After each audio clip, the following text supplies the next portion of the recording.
1/3 of all women over the age of 35 are infertile. Half of women over the age of 40 will be unable to conceive. With more women waiting until they've established their careers before starting families, babies are coming later in life. And extraordinary measures are sometimes being taken to create new life. Tonight, Mary Beth Burton introduces us to a brave stepmom whose baby days were over decades ago, but she became a surrogate to help her granddaughter. Gina Lucas is holding her daughter, 9-day-old Ava, a miracle baby. When Gina and her husband Derek learned they couldn't conceive a baby the old-fashioned way, they looked into surrogacy. At that time, we had planned to go to India. There was a clinic in Mumbai that was a Canadian-based clinic, and it was a third the price of doing it here. The journey to India was put on hold when Gina's best friend offered to be a surrogate. Sadly, we miscarried a few weeks into it. So we went back to Dr. Hudson, and he had said that he thought it was possible that he, knew what to do differently this time, and, we just needed to find another surrogate and we could do this. So I thought, there's no way I'm going to find another surrogate. And Derek piped up right in our meeting and had said that his stepmom, Sue, had offered. Very quickly, Sue Lucas, Derek's stepmom, was carrying what would become her 8th grandchild. Oh, I had a t-shirt that said, not my husband's baby, not mine either. A proud surrogate, and so that would get people asking. I also had one that said grandbaby on board. Sue says her only sacrifice during the pregnancy was having to give up caffeine. Her husband, Derek's father, was a big part of a very supportive family network of the surrogacy.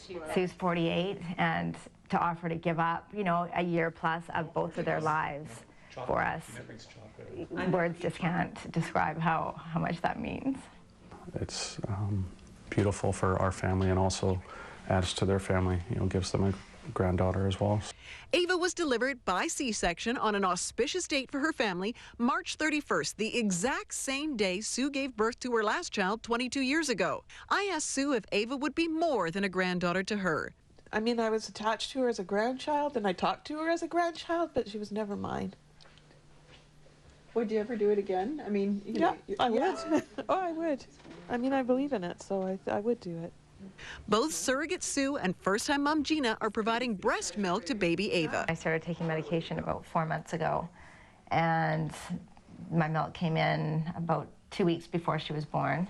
So Sue's also pumping, so I'm doing both. She's getting top-up from Sue, and then I can provide her with probably half of what she needs. Ava has an older brother, 9-year-old Oliver, Derek's son from a previous marriage. Ava Taylor Susan Lucas is only a few days old, but she's already making her mark. Feisty. She's got lots of energy. She's really squirmy. She sleeps all the time.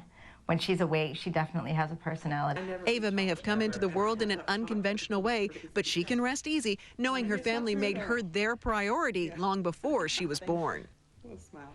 Mary Beth Burton joins us with more. Mary Beth, why is the Lucas family coming forward with this story?